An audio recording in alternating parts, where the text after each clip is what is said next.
2026 বিধানসভা নির্বাচনের আগে ভরতপুরের বিধায়ক হুমায়ুন কবির যে মহা সমাবেশ করতে চলেছে মুর্শিদাবাদ বেলডাঙ্গা মোরাদিঘিতে।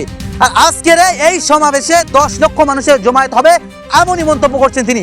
আর আপনারা জানেন জোট নিয়ে যে ধোঁয়াশা চলছে, আজকের কিন্তু এই মহাসমাবেশ থেকে পরিষ্কার হয়ে যাবে তৃণমূল বিজেপির বিরুদ্ধে কিন্তু যত রাজনৈতিক অরাজনৈতিক দল রয়েছে তারা কিন্তু জোটে আসতে চলেছে।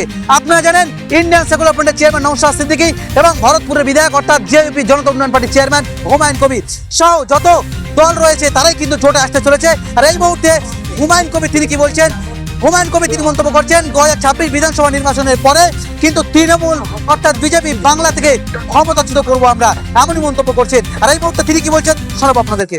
এই মিথ্যাচারী মমতা বন্দ্যোপাধ্যায় দ্বারা মুসলমানদেরও কিছু হবে না, আর ভদ্রলোক হিন্দুদেরও কিছু হবে না। কিছু ছোট লোক, কিছু তোলাবাজ, কিছু ধান্দাবাজকে নিয়ে উনি সরকার চালাচ্ছেন, আর কিছু আমলাকে নিয়ে। এই আমলারাই ওনার 12টা বাজিয়ে দেবে, কোনো চিন্তা নাই। তারপরে আমি আবার ব্রিগেডে করব, তো সেই ব্রিগেডে যেদিন আমি করব তার 3 দিনের মাথায় ব্রিগেডে করে দেখাবে শাসক দল। দেখব তাদের কত ক্ষমতা, কত লোকবল, কত তাদের জনসমর্থন।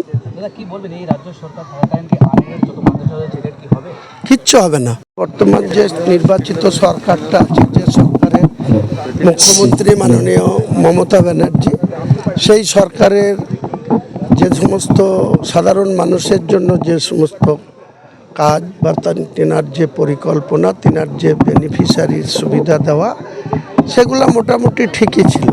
কিন্তু সবথেকে যেটা বাংলার মানুষের কাছে আজকে বিপর্যয়, যে কোনো কর্মসংস্থান নেই। পরিযায়ী শ্রমিকদের 30-40 লাখ লোককে, 50 লাখ লোককে আজকে মুর্শিদাবাদ, মালদা, বীরভূম, নদিয়া, বিভিন্ন প্রান্ত থেকে, কোথাও উড়িষ্যা, কোথাও ঝাড়খণ্ড, কোথাও মহারাষ্ট্র, কোথাও কেরল, কোথাও চেন্নাই কাজ করতে যেতে হয়। আর তিনি খেলা মেলা এইসব নিয়ে তিনি ব্যস্ত, তিনি মন্দির করতে ব্যস্ত। সরকারি টাকায় এইভাবে মন্দির করা যায় না। একটা সাংবিধানিক চেয়ারে বসে এইভাবে সরকারি জমিকে একটা সম্প্রদায়কে বিঘার পর বিঘা মন্দির বানানোর জন্য তিনি দান করছেন। এটা কোনো শিল্পপতি ধরে এনে যদি দান করতেন, তাহলে সেই শিল্পপতি একটা 10,000 লোককে কর্মসংস্থান দিত। কিন্তু সেসব না করে যা করছেন, সেই উল্টোপাল্টা সিদ্ধান্ত বা সরকারি সম্পদকে এইভাবে দানছত্র করার বিরুদ্ধে আমরা আজকে একটা অঙ্গীকার করতে যাচ্ছি যে আগামী নির্বাচনে আমরা যারা টিএমসিকে ক্ষমতাচ্যুত করতে চাই, যারা সাম্প্রদায়িক বিজেপিকে বাংলার গদি দখল করতে না দিতে চাই, মানে তারা যাতে কোনো মতে এই ফাঁকে কিছু লোক অপপ্রচার করছে যে বিজেপিকে আটকাতে তৃণমূলকেই ভোট দিতে হবে, একমাত্র মমতাই ভরসা। আমি মনে করি মমতা আজকের দিনে সততার প্রতীক নাই, তিনি চোরের রানী। এবং তিনি যত অসামাজিক কাজ, তুলাবাজ, তারপরে পুলিশ প্রশাসন, তার সিভিলের একটা অংশ, ল্যান্ড দপ্তরের বিভিন্ন জায়গায় চোর বাটপরি চলছে, তোলাবাজি চলছে। তিনার কি স্বার্থ আছে যে তিনি এইসব তোলাবাজিকে প্রশ্রয় দিয়ে যাচ্ছেন দিনের পর দিন? তাই তিনাদেরকে ক্ষমতা থেকে হটাতে হবে। সেই অঙ্গীকার করার জন্য আমরা আগেই বলেছিলাম ব্রিগেড ময়দান থেকে এটা ঘোষণা করব, কিন্তু ব্রিগেডের এনওসি না পাওয়ার জন্য এখানকার মানুষের জমিকে এনওসি নিয়ে আমরা আজকের এই ঘোষণা করছি। আপনি বারবার বলেন যে তৃণমূল একদিকে বিজেপি বিরোধী যারা আছে তারা আপনার দলে এসে যোগ দেবে। আজকে এই মহাসমাবেশে কোন কোন দল আসার হাজির? তার কারণ আর কিছুক্ষণ পরে আপনার সমাবেশ শুরু হবে। আমার সভা ঠিক 1টার সময় শুরু করব, 3:30টায় শেষ করব। তো আপনারা দেখতে পাবেন কারা কারা আসবে। আমি কেন বলবো আপনাকে, এখানে ময়দান রেডি, ডাস রেডি, আমজনতা আসবে, কোন কোন নেতা থাকবে আপনাদের ক্যামেরা লাগিয়ে দেখে নেবেন। আচ্ছা, 25 বছর ধরে সাংবাদিকতা করছি, আমার মনে পড়ছে না যে 10 লক্ষ মানুষ একটা সমাবেশে হয়েছে, খুব কম। আজকে আপনার মনে হয় যে কত হতে পারে? সেটাও দেখবেন, ক্যামেরা লাগিয়ে রাখেন। আমি কেন বলবো? আমার টার্গেট আমি 10 লক্ষ রেখেছি। 10 লক্ষ হবে না 8 লক্ষ হবে না 12 লক্ষ হবে, ওয়েট করতে হবে আপনাকে। আমার 1টার সময় সভা শুরু হবে, তার আগে এই মাঠ পুরো পূর্ণাঙ্গ ভরে যাবে, এটা আমার বিশ্বাস, আমার ভরসা।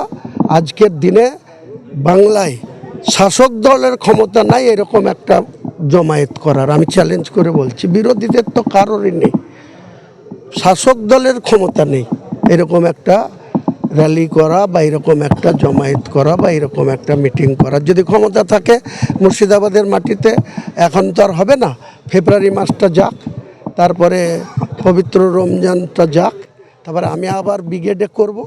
তো সেই ব্রিগেডে যেদিন আমি করব তার 3 দিনের মাথায় ব্রিগেডে করে দেখাবে শাসক দল, দেখব তাদের কত ক্ষমতা, কত লোকবল, কত তাদের জনসমর্থন। কিচ্ছু হবে না, এই মিথ্যাচারী মমতা বন্দ্যোপাধ্যায় দ্বারা মুসলমানদেরও কিছু হবে না, আর ভদ্রলোক হিন্দুদেরও কিছু হবে না। কিছু ছোট লোক, কিছু তোলাবাজ, কিছু ধান্দাবাজকে নিয়ে উনি সরকার চালাচ্ছেন, আর কিছু আমলাকে নিয়ে। এই আমলারাই ওনার 12টা বাজিয়ে দেবে, কোনো চিন্তা নাই। হুমায়ুন কবির সাহেব আজকে যে এই বিশাল মানে সমাবেশের যে একটা ডাক দিয়েছেন, এবং আজকে এখানে যে ঐতিহাসিক একটা সভা হতে চলেছে, তো হুমায়ুন কবির সাহেব তো একটা মাস লিডার, জনপ্রিয় নেতা। মুর্শিদাবাদ, এই রেজিনগর, বেলডাঙ্গা, মুর্শিদাবাদ তথা পশ্চিমবঙ্গের একটা সব থেকে মানে জনপ্রিয় লিডার। মমতা ব্যানার্জিও জনপ্রিয় নেত্রী ছিলেন, মানুষ তাকে ভোট দিয়েছিল, ক্ষমতায় এনেছিল। কিন্তু কিছু কিছু তার পদক্ষেপ আজকে মমতা ব্যানার্জির জনভিত্তি নড়ে গেছে, মানুষ ওর কাছ থেকে সরে যাচ্ছে। বিশেষ করে যে ভোট ব্যাংক ছিল মুসলিমরা, মমতা ব্যানার্জিকে উজাড় করে 2 হাত তুলে ভোট দিয়ে সরকারে এনেছিল, তাদের প্রতি মমতা ব্যানার্জি বঞ্চনা বলুন বা তাদের সঙ্গে প্রতারণা বা তাদের সঙ্গে ঠিক করেনি। তো সেই বিশেষ করে মুসলিম সমাজের লোকরা মমতা ব্যানার্জি থেকে সরে গিয়ে হুমায়ুন কবির দিকে যাচ্ছে। আর মমতা ব্যানার্জি আর একটা ব্লান্ডার করলো, যে আপনার হুমায়ুন কবিরকে দল থেকে একটু সাইড করে দিল। এটা পুরো বুমেরাং হয়ে গেছে। তাই মমতা ব্যানার্জিকে, গভর্নমেন্টকে সরাবার জন্য হুমায়ুন কবির সাহেব ডাক দিয়েছে, এটা স্বাভাবিক। সিপিএম, আইএসএফ এরা তো জনতা উন্নয়ন চাচ্ছে। পার্টির ডাকে